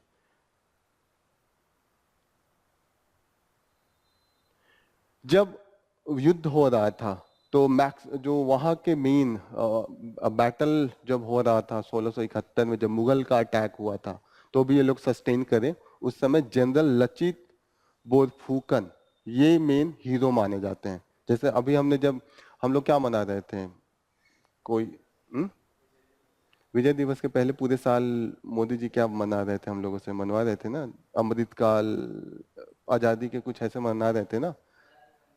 हाँ, आजादी का 1 साल तक कुछ मना था कि हम आजादी का 75वां साल था, तो 1 साल तक हम लोग कुछ मनाए थे ना, आजादी का अमृत महोत्सव यही मना रहे थे ना।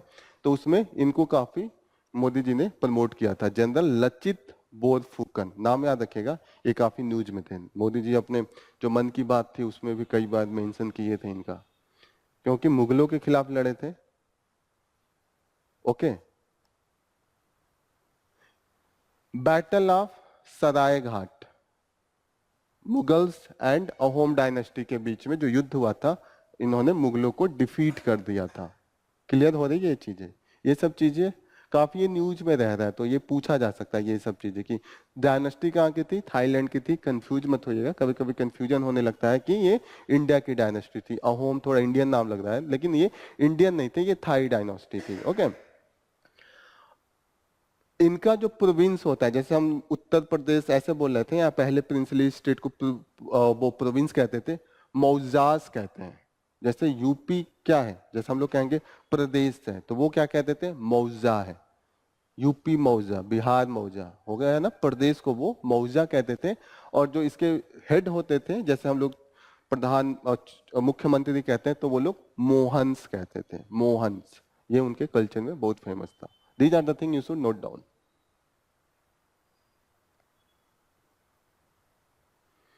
उनका जो मल्टी स्टोरीड पैलेस होता था उसको तलातल घर कहते थे। एंड उनका जो स्पोर्ट्स एंड कल्चरल इवेंट जहां पे होते थे, रंग घर कहते थे। प्लीज नोट डाउन, ये सब इंपॉर्टेंट है। तलातल घर एंड रंग घर। रंग घर इज एसोसिएटेड विद द ऐसा जहां पे स्पोर्ट्स एंड कल्चरल इवेंट्स होते थे। जैसे कल हम लोग क्या पढ़ रहे थे, वो अशोक मंडप और गणतंत्र मंडप कल पढ़े थे ना, तो वहां पे सेरेमनी होती है, तो उन लोगों का भी रंग घर एंड तलातल घर था। अब इसको यूनेस्को ने अपना लिस्ट में ऐड किया है कि ये धरोहर है। सिर्फ अब इंडिया का ही धरोहर नहीं है, ये वर्ल्ड का धरोहर है। क्लियर हो रही है ये वर्ल्ड हेरिटेज लिस्ट में इसका नंबर आ गया है। अभी तक टोटल नंबर ऑफ जो वर्ल्ड हेरिटेज इंडिया से थे वो 42 थे, ये 43rd है। जो लास्ट टाइम हुआ था वो शांति निकेतन को किया गया था। शांति निकेतन का नाम सुना होगा आप लोगों ने। Why it is famous. Rabindranath Tagore का एक सिस्टम था पढ़ाने का, जहाँ पे एक नए सिस्टम से वो पढ़ाने की कोशिश कर रहे थे, और जो होयसालास का इंसेम्बल था वो था, तो उसके बाद अब इसको किया गया है। एक दिन और मैं डिस्कस कर रहा था कि सिर्फ एक ही मिक्स 3 तरीके का वर्ल्ड हेरिटेज लिस्ट में मेन जो होता है, वैसे ओवरऑल तो 10 टाइप्स के होते हैं। पहला होता है कल्चरल, दूसरा होता है हेरिटेज, और तीसरा होता है मिक्स। इंडिया से मिक्स में सिर्फ एक ही है। कौन है, बताया भी था मैं, कंचनजंगा। और वहां पे कल्चरल इसलिए है, वहां पे कल्चरल के नाम पे जो बुद्धिस्ट ये है मोनेस्ट्रीज होता है ना, आप बुद्धिस्टों का देखते होंगे, मोनेस्ट्रीज होता है जहाँ पे चुपचाप वो लोग बैठ के ध्यान लगाए रहते हैं। बुद्धिस्ट ये मोनेस्ट्री देखा होगा, तो वो बुद्धिस्ट मोनेस्ट्रीज के लिए वो फेमस है, इसलिए कल्चरल है। हेरिटेज और नेचुरल इसलिए है क्योंकि वहाँ का जो माउंटेनियस उनका जो पार्क है, नेशनल पार्क, जो वो ये tundra and high high mountains का जो नेचुरल रिप्रेजेंटेशन करता है, that's why different type of unique species भी वहां पे है। क्लियर हो रहा है ये। कंचनजंगा का नाम याद रखिएगा क्योंकि सिर्फ एक ही है। क्लियर हो गया ये क्या है। और ये कहाँ पे है, ये जो उनका कैपिटल था चैराव देव वहां पे है। बहुत सारे ये माउंड हैं चैराव देव में, ये 90 के आसपास ये माउंड है। ओवरऑल 300-400 ऐसे ऐसे मिले हैं। जैसे आप पिरामिड हजारों में है ना, ऐसे ही ये भी बहुत 100 हैं, 600-700 हैं, लेकिन जो सबसे ज्यादा 90 हैं वो चैराव चैराव देव जो उनका कैपिटल था, और होम डायनेस्टी का कैपिटल चैराव देव था। क्लियर हो रही है ये चीजें। अब वो लोग सेम वाला प्रैक्टिस नहीं करते हैं, अब मतलब प्रैक्टिस अभी है, पहले वो लोग दफनाते थे, लेकिन धीरे धीरे उन्होंने हिंदुइज्म में कन्वर्ट हो गया। अब वो लोग जला के जो राख और हड्डी होता है अब उसको नीचे रख के बनाते हैं। सेम मैनर में, इतना बड़ा नहीं बनाते, लेकिन कल्चर अभी भी फॉलो करते हैं। लेकिन जो उनका ट्राइबल कम्युनिटी था, पहले वो हिंदुइज्म को नहीं फॉलो करते थे, पहले वो अपना ट्राइबल जो थाई ट्राइब था उसको फॉलो करते थे। लेकिन जब अंग्रेजों का शासन हुआ उसके बाद धीरे धीरे इंडियन कल्चर से मिले, तो कुछ कुछ चीजें जो हिंदुइज्म की है उन्होंने अडॉप्ट किया है, तो अब वो लोग जलाते हैं। अभी उनका सेम कल्चर नहीं है जो दफनाने वाला है, पहले वो दफनाते थे। चीजें समझ में आ रही है ना कैसे। उनका जो कम्युनिटी है वो ताई होम कम्युनिटी बोला जाता है। ताई क्योंकि थाईलैंड की जो कम्युनिटी ओरिजिनल आए थे वो ताई थे। क्लियर हो रहा है, आगे बढ़े, ये सब चीजें नोट कर लीजिएगा। मैडोन टोटल 386 मिले हैं, 90 जो है वो चैराव देव में है। दो फेमस है जो बड़े बड़े हैं, ये बहुत बड़े बड़े हैं, भले आपको छोटा लग रहा है, ये काफी लंबे और चौड़ाई इनकी काफी, ऊंचाई भी काफी है इनकी।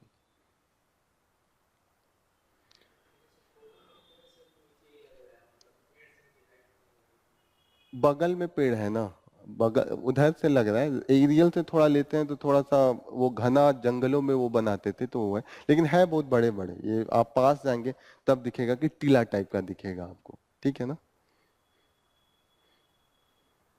ये बहुत अच्छा आपने लॉजिक दिया कि पेड़ से वो थोड़े थोड़े छोटे ही लग रहे हैं, लेकिन अब थोड़ा पास जाने पे डिफरेंट होगा। नेक्स्ट इंपॉर्टेंट न्यूज जो हम लोग, वो समझ में आ गया ना, वो बहुत इंपॉर्टेंट है क्योंकि वर्ल्ड हेरिटेज लिस्ट में आना बहुत बड़ी बात होती है। इंडिया में ही ये जो अभी की कमेटी जो डिसाइड करते हैं कि वर्ल्ड हेरिटेज में होगा, वो इस बार इंडिया में ही थी, दिल्ली में उसका मीटिंग हुआ था। कहीं पे होगा यहाँ पे, जो 46 सेशन चल रहा था वर्ल्ड हेरिटेज कमेटी की, वो इस बार इंडिया में ही था, दिल्ली में था। तो ये चीजें भी याद रखिएगा, एक दिन मैं डिस्कस इसको किया था, इसीलिए आज ज्यादा इस पे फोकस नहीं किया हूँ कि 46 सेशन जो है वर्ल्ड हेरिटेज की इस बार का वो न्यू दिल्ली में है। 2-3 बार हम लोग डिस्कस कर लिया, अब तो याद रहेगा, इतनी बार डिस्कस कर लिए। घर पे जाके एक बार रिवाइज कीजिए, रिवाइज कर रहे हैं, कल नोट्स भेजा था, करा था। नोट्स में ऑलरेडी एडिशनल जो इन्फॉर्मेशन बताता हूँ सब ऐड होते हैं, इतना पढ़िए एकदम मोर देन सफिशिएंट होगा कोई भी चीजें। अभी मैं आप लोगों को एग फ्राई खिला रहा हूँ, एग फ्राई का मतलब अभी अभी पूरा नहीं बता रहा हूँ, अभी अभी चीजें आधा बताता हूँ। जैसे होता है ना पॉलिटी इकोनॉमिक्स जो भी चीज आती है वो सिर्फ कॉन्सेप्ट छोटा सा बताता हूँ, लेकिन धीरे धीरे चीजें जब होंगी बाद में उसको पूरा मैं डिस्कस करूंगा। जैसे अभी बेसिक्स चीजें पता होनी चाहिए, जब पॉलिटी पढ़ाऊंगा तो और चीजें क्लियर आएगी, या जब आपकी इकोनॉमिक्स की लेक्चर लगेगी तो वो चीजें और क्लियर होगी। अभी सिर्फ पता होना चाहिए कि क्या है क्यों है। ओके, काफी गर्मी हो रहा है, पढ़ने का मन नहीं कर रहा है, जनरेटर लगवाने के लिए सोच रहा हूँ, लेकिन महंगा बहुत है। हाँ यही है, अब इतनी जरूरत नहीं थी, तो अभी 2-3 महीने का हमने इसीलिए डिले किया है, वरना लगा देते। पढ़े आगे करें कि अभी कुछ छुट्टी चाहिए, टहल के आना है। हाँ, तब भी गर्मी लगेगी, बाहर भी ही लगेगी। ठीक है, करते हैं कंटिन्यू, ज्यादा है नहीं, थोड़ा सा है, पढ़ा देता हूँ। आज टॉपिक ऐसे मैंने, आज सैटरडे था इसीलिए ज्यादा टॉपिक मैंने लिया भी नहीं है, वैसे आज ज्यादा टॉपिक था भी नहीं, लोकल ज्यादा है, मेन इशू कम है। यहाँ पे देखिएगा कि using children's personal data legally and securely, यहाँ पे क्या बोल रहे हैं, using children's personal data legally and securely. Children's का आजकल सब लोग सोशल मीडिया पे सबका डेटा जनरेट हो रहा है, तो सबसे ज्यादा वल्नरेबल कौन है? बच्चों को क्या पता कि वो किससे बात कर रहे हैं, किसको क्या इंफॉर्मेशन दे रहे हैं, किसको कैसा फोटो दे रहे हैं, क्या उनसे कैसे बहला फुसला के क्या उनसे मांग रहा है। आगे ठीक ना। तो ऐसे केस में उनका जो मिसयूज डेटा का हो सकता है, जैसे हम लोग तो फिर भी बड़े हैं, हम लोग फिर भी समझ सकते हैं कि क्या चीजें शेयर करनी चाहिए, क्या नहीं शेयर करनी चाहिए। लेकिन जो चिल्ड्रेंस होते हैं उनके लिए ये इश्यू है। तो यहाँ पे देखिएगा कि ये कह रहे हैं कि उस पर प्रॉपर तरीके से जो गवर्नमेंट भी डेटा इकट्ठा कर रहा है आधार के थ्रू, जैसे आधार के थ्रू आप बच्चों का भी तो बायोमेट्रिक लगाते हैं, कौन कहाँ कैसे जा रहा है, बच्चे का आपने बायोमेट्रिक लगाया, कोई चोरी कर लिया, फिर उसको जाके किडनैप कर रहा है, चीजें है ना, मिसयूज भी कर रहा है कि वो उसको सारा इंफॉर्मेशन है बच्चे के बारे में। जैसे अगर आपका डेटा अगर एक बार लीक हो गया तो आप कहाँ से शॉपिंग कर रहे हैं, क्या आपका चॉइस है, सब कुछ पता चलने लगता है, वो ट्रेस करते लगते हैं ना। आप देखते होंगे कि आप एक चीज कुछ सर्च करते होंगे, बार बार उसी टाइप के कपड़े उपड़े आने लगते हैं। जैसे वो आपने नहीं, जैसे आप कभी ऐसे भी बात तो भी करते होंगे तो वो चीज आपको रिकमेंड आने लगती है, कहीं ना कहीं से पॉपअप होने लगता है। तो आजकल ये जो डेटा का सिक्योरिटी है बड़ा डिफिकल्ट हो गया, कहाँ से कौन क्या टीप कर रहा है, कैसे हमारी इंफॉर्मेशन, कई बार तो कहा जाता है जो हमारे मोबाइल ये फोन होते हैं इसमें भी पहले से ही वो लगा के भेजते हैं। मेरे एक मित्र थे, वो अपने लैपटॉप का ये जो था ना, ये जो ये क्या कहते हैं इसको, वेब कैम, उसको बंद किए रहते थे टेप लगा के, कहते थे क्या पता वो अमेरिका ने जिसने ये सिस्टम भी बनाया पहले से मेरा सब कुछ देख रहा हो, तो उस पर टेप ओप लगा के रखते थे, अपना सब कुछ बंद रखते थे। मैंने कहा अब इतना हमारा क्या सिक्योरिटी है कि लेके जाएगा, लेकिन फिर भी है सेफ्टी सिक्योरिटी तो सबको होना चाहिए। तो इतना वो सस्पिशियस थे, आगे करेंगे ना, कि मतलब कौन कहाँ से डेटा आपका चुरा रहा है कुछ नहीं पता होगा, आप कहाँ पे कर रहे हैं। जैसे आप कोई सॉफ्टवेयर डाउनलोड कर रहे हैं, उसके साथ दो चार पॉपअप और डाउनलोड हो जाते हैं, आपको पता भी नहीं चलता है। तो ये सब चीजों को लेके कह रहे हैं कि ऑलरेडी हमारे पास एक लास्ट ईयर गवर्नमेंट आई थी digital personal data protection act, इसमें डिफरेंट वेरिफिकेशन अगर किसी भी चाइल्ड का ले रहे हैं तो वहां पे ऑलरेडी रूल्स में लिखा हुआ है कि क्या क्या चाहिए, अगर गवर्नमेंट भी उनसे डेटा इकट्ठा कर रही है तो उसको कैसे हैंडल करेंगे, ये सब चीजें प्रॉपर रूप से मेंशन किया हुआ था। क्लियर हो रहा है ये चीजें। फिर इन्होंने कहा कि 2018 में जस्टिस पुट्टा स्वामी केस आया था राइट टू प्राइवेसी को लेके, राइट टू प्राइवेसी कि मतलब गवर्नमेंट भी जो हमारा डेटा ले रही है वो कहां तक ले सकती है और कहां तक मांग सकते हैं, हम मना भी तो कर सकते हैं। ऐसा थोड़ी कि हम आधार ही दे तो हमेशा प्रूफ हो, हम कुछ और भी हार्ड कॉपी में ले जाके दिखा सकते हैं। आधार की जगह पे हम अपना डीएल, अपना जो ये राशन कार्ड है वो सब तो पहले लगता था ना, पहले वो सब प्रूफ में लिया जाता था, वो भी सब चीजें तो हो सकती है ना, जरूरी है कि हम अपना डेटा अपना बायोमेट्रिक्स ही दें। तो इसमें इन्होंने कहा था कि राइट टू जो प्राइवेसी है वो कहीं ना कहीं फंडामेंटल राइट्स में आएगा और आर्टिकल 21 जो right to life and liberty है उसके अंडर में आएगा। ओके, तो राइट टू प्राइवेसी किसके अंदर में आएगा, आर्टिकल 21। क्योंकि जो प्राइवेसी हमारी है, अगर वो प्राइवेसी नहीं रह पाएगा तो मैं कैसे अच्छे से जी पाऊंगा। अगर मैं क्या बोल रहा हूँ गवर्नमेंट को सब सुन रहा हो अगर फोन पे, तो मैं कैसे सही से बात कर पाऊंगा, जीना मुश्किल हो जाएगा ना। क्योंकि अभी कम्युनिकेशन जो फोन का है वो एक बहुत ही इंपॉर्टेंट मीडियम हो गया है। हम बात करते हैं फोन पे, हमें लगता है कि कोई नहीं सुन रहा है, लेकिन अगर फोन टेपिंग होने लगे तो आर यू गेटिंग ना, हम नेट पे कुछ भी सर्च कर रहे हैं, सारा डेटा अगर गवर्नमेंट रखने लगे तो होता है ना, जब तक हम क्राइम नहीं करें तब तक आप नहीं ले सकते हैं। जब मैं ये फोन पे बात करने लगा हूं कि हाँ टेररिस्ट एक्टिविटीज में चलो प्लान करते हैं, कहीं बम फोड़ते हैं, तब ना मैं नॉर्मल अपना पर्सनल बात कर रहा हूँ अपने रिलेटिव से, तो वहां पे गवर्नमेंट फोन टेपिंग या कुछ भी नहीं कर सकती है। कई बार यही स्टार्ट हो जाता है, गवर्नमेंट हर आदमी का जैसे होता है ना कि ये हमारा विरोधी है या ये हमारे खिलाफ वोट देता है, जो उनका जैसे होता है ना, आप पोस्ट करते हैं तो लगने लगता है कि ये गवर्नमेंट के सपोर्ट में है या गवर्नमेंट के अगेंस्ट में है, तो कभी कभी गवर्नमेंट उसको भी सर्विलेंस करने लगती है। आर यू गेटिंग ना कि क्या चीजें हैं राइट टू प्राइवेसी। प्राइवेसी का मतलब हम इंडिपेंडेंटली, जैसे आप आधार, भले आपको लगता है कि सिर्फ आधार देते हैं, लेकिन आप आधार देके अपना हर एक डेटा देने लगते हैं कि आप कहाँ जा रहे हैं, क्या शॉपिंग कर रहे हैं, वो ट्रेस होने लगता है, वो गवर्नमेंट ट्रेस कर लेती है क्योंकि चीजें कनेक्टेड होती हैं एक दूसरे से। क्लियर हो रहा है ये चीजें। तो यहीं पे पुट्टा स्वामी ने कहा कि ठीक है, अगर गवर्नमेंट कभी लिमिटेशन लगाती है, कभी आप आधार नहीं देना चाहते हैं तो भी आपका वो बायोमेट्रिक मांगती है, लेकिन उसके लिए ये 3 कंडीशन लगा है। There should exist a legitimate interest, state interest in restricting the right. अगर आप मेरा डेटा जबरदस्ती मांग रहे हैं तो स्टेट का कोई लेजिटिमेट इंटरेस्ट होना चाहिए कि सच में स्टेट कुछ भले के लिए करना चाहती है। क्लियर हो रहा है।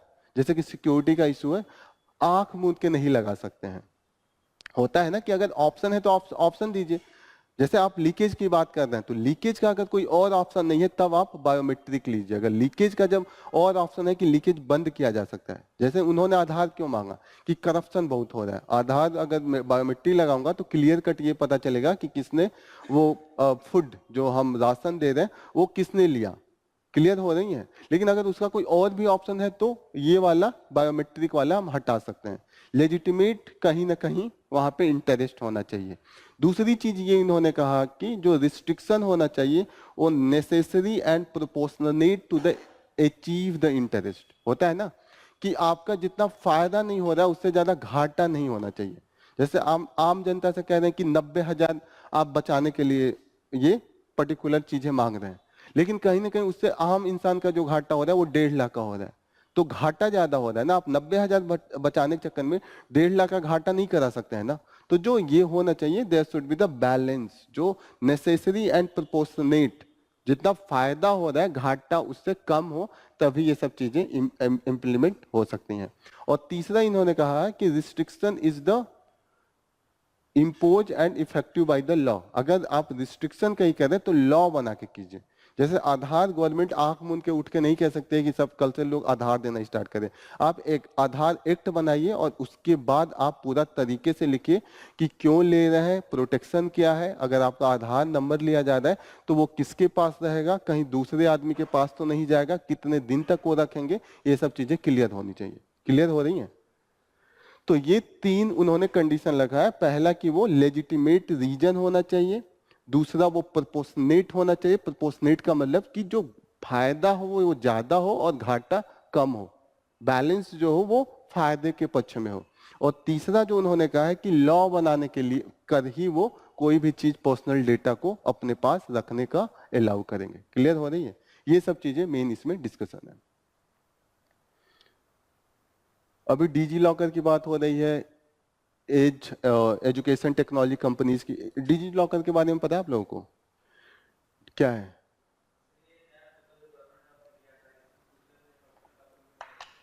हम्म, सही। एक प्लेटफॉर्म है जहाँ पे जैसे आप अपना जैसे सर्टिफिकेट हुआ क्लास 10 का, 12th का, और भी जो भी डेटा है वो वहाँ पे रख सकते हैं।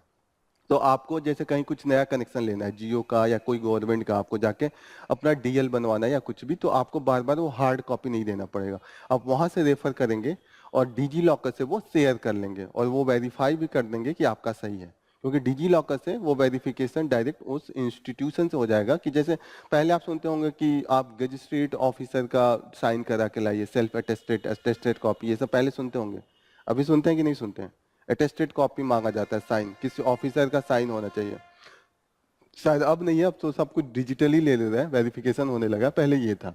तो यहाँ पे वेरिफिकेशन डिजी लॉकर से खुद हो जाएगा। क्लियर हो रहा है कि एक फोल्डर होगा जो शेयरेबल होगा, आप गवर्नमेंट से या किसी से भी शेयर कर सकते हैं और वो आप कहीं से भी अचीव कर सकते हैं। जैसे आप नॉर्मल जो आपके सर्टिफिकेट है लेके हर जगह नहीं घूमना है, आप यहाँ से मुंबई जाइए और उस लॉकर को खोलिए और वहां पे वो आपको अवेलेबल होगा और वो आपको प्रिंट आउट नहीं डायरेक्टली शेयर कर देंगे, गवर्नमेंट उसको मान्य करेगी। क्लियर हो रही है ये चीजें कि डिजी लॉकर क्या है? A new push in the bay of Bengal. तो यहाँ पे हो रहा है बे ऑफ बंगाल के जो आसपास के नेशन है और इंडिया का, वहां पे जो एक्टिविटीज है वो अभी हम बढ़ाना चाहते हैं। जो मेन हमारा बे ऑफ बंगाल को लेके जो हमने ऑर्गेनाइजेशन बनाया है वो बिम्स्टेक है, bay of Bengal multi sectoral technical and economic cooperation, इसका फुल फॉर्म है। बिम्स्टेक का क्या फुल फॉर्म है? Bay of Bengal initiative, I से इनिशिएटिव, एम से मल्टी सेक्टोरल, टी से टेक्निकल एंड इकोनॉमिक कोऑपरेशन। समझ में आ रहा है ये कि ये ग्रुपिंग है 7 कंट्रीज का और इसका नाम हमने दिया है बिम्स्टेक। बिम्स्टेक का फुल फॉर्म क्लियर? 7 कंट्रीज कौन है, एक बार मैं दिखा देता हूं।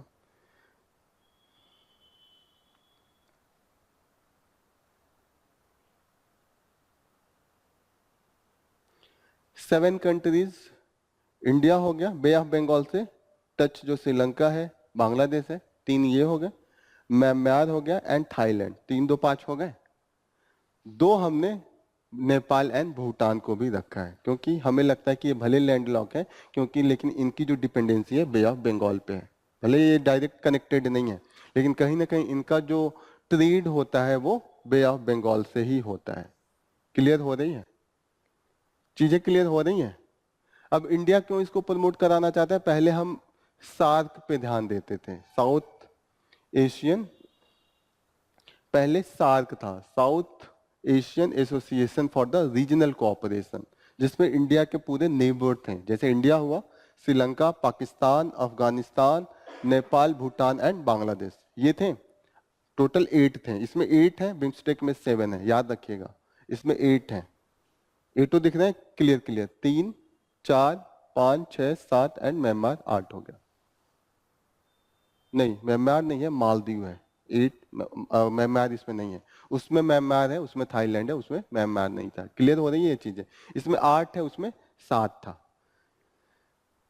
अब यहां पे पाकिस्तान था, पाकिस्तान के कारण जो हम प्रमोशन चाहते थे, अगर दो दुश्मन एक ही ग्रुपिंग में हो तो वो प्रमोट करना मुश्किल हो जाता है, क्योंकि वो हमेशा पाकिस्तान अड़ंगा लगाता था। कोई भी चीज आप करते हैं तो वो विरोध करना स्टार्ट कर देगा, सस्पिशन से देखता था। अब इसका अल्टरनेटिव हमने ढूंढने के लिए सोचा क्या किया जाए जिससे पाकिस्तान को एलिमिनेट कर दे, तो इसके लिए हमने बिम्स्टेक लाया। पाकिस्तान एलिमिनेट हमने सिर्फ इतने कंट्रीज को लगा, और इसमें यह दिक्कत है कि मालदीव नहीं आ पाएगा। क्लियर हो रही है? Bay of Bengal initiative for the technical and economic cooperation, clear है? इसका जो हेडक्वार्टर है कहां पे है?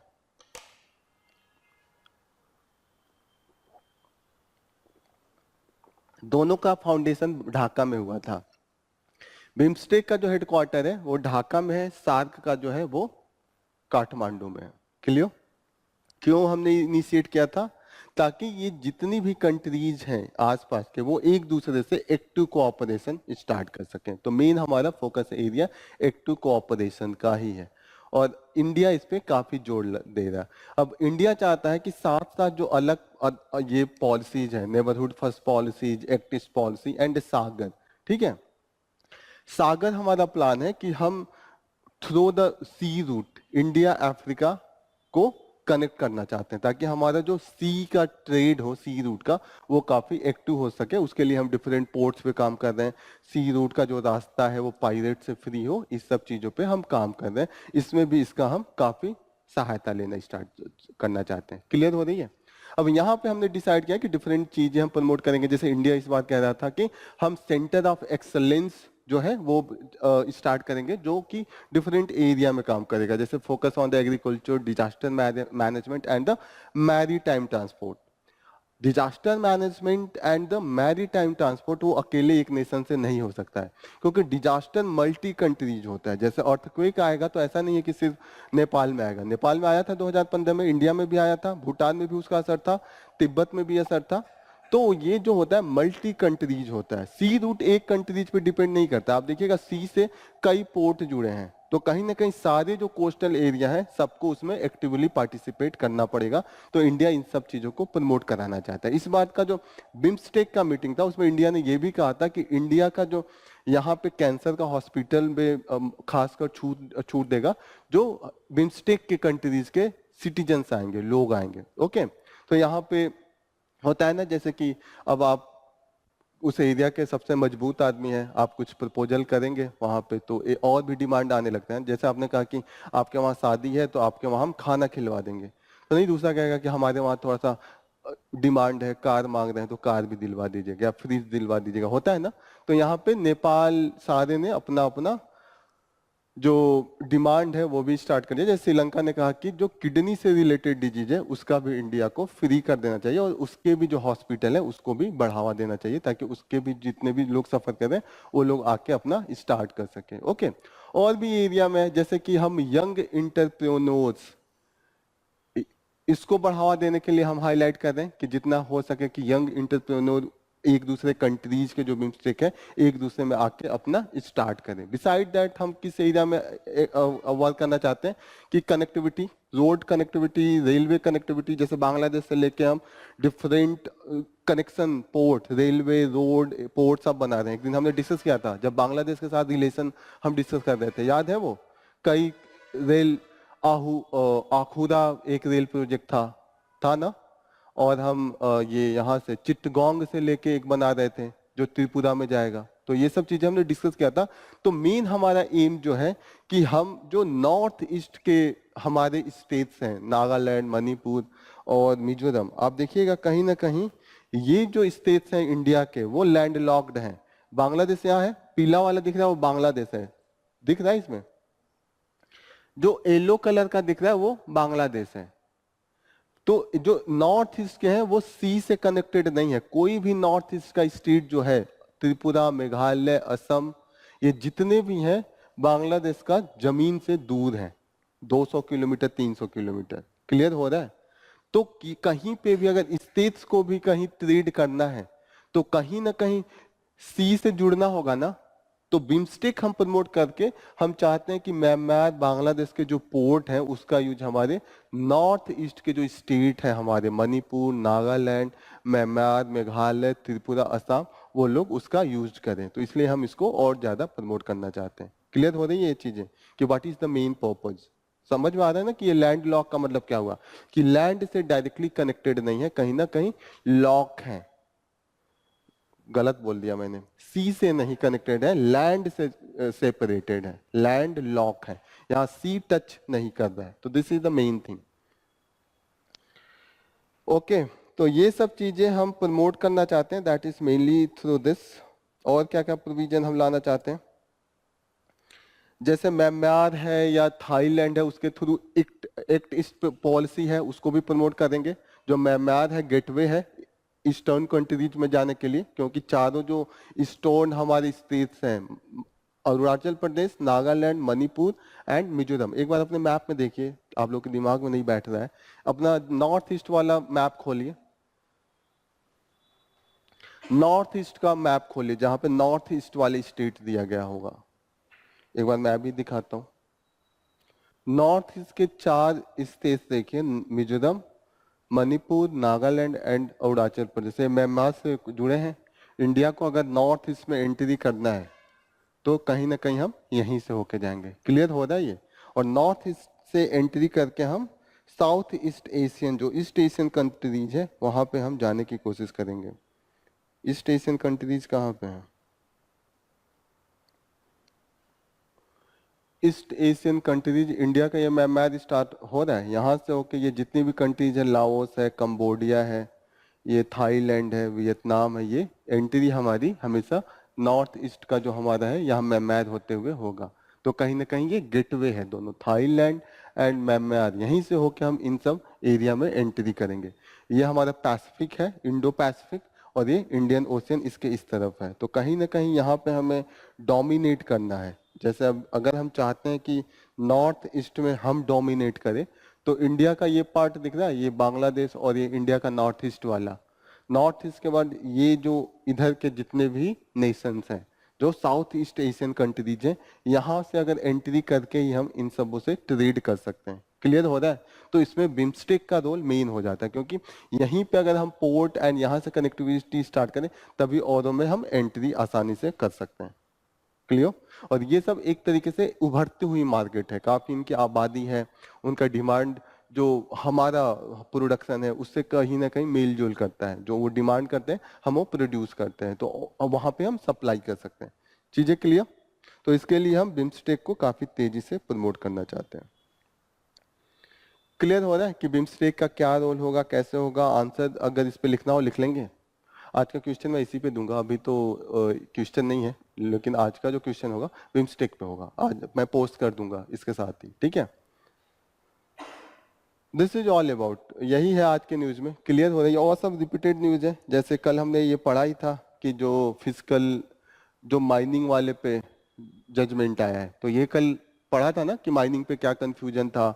स्टेट और सेंटर में सुप्रीम कोर्ट ने बोला कि माइनिंग पे जो टैक्सेशन का है वो किसके पास चला गया है? स्टेट के पास चला गया। उसको टोटल कैप्चर कर लिया था किसने? सेंटर ने एक्ट बना के, mines and minerals regulation and development act 1957, यही पढ़ा था ना कल। फिर उसमें देखा था कि उन्होंने एंट्री 49 एंड 50 पढ़ा था, जो स्टेट लिस्ट का एंट्री 49 में टैक्सेशन का था, लेकिन एंट्री 50 ने ये बोला था कि जो रेगुलेशन का लॉ होगा वो कौन बना सकता है? पार्लियामेंट। और पार्लियामेंट ने रेगुलेशन के चक्कर में टैक्सेशन का भी लॉ ले लिया था। क्लियर हो रही है? कल क्या था? यही चीजें इसमें फिर से डिस्कस है, तो इसको रिपीट मैं नहीं करूंगा। और इसके बाद ये जो India, Israel, US and Gaza में जो सिचुएशन चल रहा है उसको लेके, तो ये तो आपको पता होगा, इजराइल का अटैक है गाजा पे, यूएस सपोर्ट कर रहा है और चाहता है कि कहीं ना कहीं जो डिमांड है फलस्तीन का वो हम मतलब ग्लोबल लेवल पे बार बार उभर के ना आए। ओके, नंबर ऑफ कितने डेथ हुए हैं, 30,000 से ज्यादा है। जो डिस्प्लेसमेंट है, नियर अबाउट 90,000 लोग डिस्प्लेस हो चुके हैं जो गाजा में अटैक हो रहा है। इतने लोग डिस्प्लेस हुए हैं, इतने लोगों का डेथ हुआ है। क्लियर है ये सब चीजें? ये तो डेली आ रहा है न्यूज में कि जो नंबर ऑफ डेथ है गाजा में, जो इजराइल अटैक कर रहा है इस समय 39,000 है, और मैक्सिमम जो डेथ हुआ है वो बच्चों और महिलाओं का हुआ है। तो उसको लेके पहले यूएस की जो आम जनता थी वो सपोर्ट करती थी, लेकिन कहीं ना कहीं यूएस की जो आम जनता थी, इतना ज्यादा डेथ हुआ है कि होता है ना, इमोशंस आने ही लगता है। जैसे आप पहले किसी के विरोध में होते हैं, जैसे होता है ना, दो लोग लड़ रहे हैं और आप सिर्फ वहां पे सिर्फ आपका सिंपैथी है, तो पहले आप देखेंगे कि ये मेरे विचारधारा का है, तब तक आप देखेंगे कि सपोर्ट करेंगे। लेकिन आपके ही विचारधारा का है, और लेकिन जो आपके अपोजिट वाला विचारधारा का, उसके घर में जाके कईयों का मर्डर कर ले, छोटे छोटे बच्चों को मारने लगे, तो आप पलटने लगेंगे कि भले ठीक है वो विचारधारा है, लेकिन आदमी खराब है। तो ऐसे अब जो विचार यूएस के लोगों का था कि पहले वो इजराइल का ब्लाइंडली सपोर्ट करते थे, लेकिन अब वहां पे सपोर्ट धीरे धीरे फलस्तीन की तरफ जा रहा है, क्योंकि कंटिन्यूअसली जो अटैक हुए हैं उससे जो डेथ हो रहा है, जैसे हॉस्पिटल पे बम्बिंग कर दे रहे हैं, तो जो बेगुनाह है उनकी डेथ हो रही है। 90,000 लोग जो डिस्प्लेस हुए हैं, मैक्सिमम उससे फैमिली के जो महिलाएं हैं और जो छोटे छोटे बच्चे हैं वही इंपैक्ट हो रहे हैं। ये मेन मुद्दा है। तो यही इसमें दिया है कि पहले जो लोगों का सेंटिमेंट था वो यूएस में के लोगों का भी बदल रहा है, लेकिन यूएस का जो अभी भी गवर्नमेंट है वो इजराइल के ही सपोर्ट में है। और जो ट्रंप का भी हम झुकाव देखते हैं, जो most probably he will be the president of the coming presidency जो इलेक्शन है, तो उनका भी जो झुकाव है वो इजराइल के सपोर्ट में ही है। Clear? So here we will wind up our session. Thank you for joining the session. कोई और कंफ्यूजन? सब चीजें क्लियर है? कुछ समझ में आ रही है?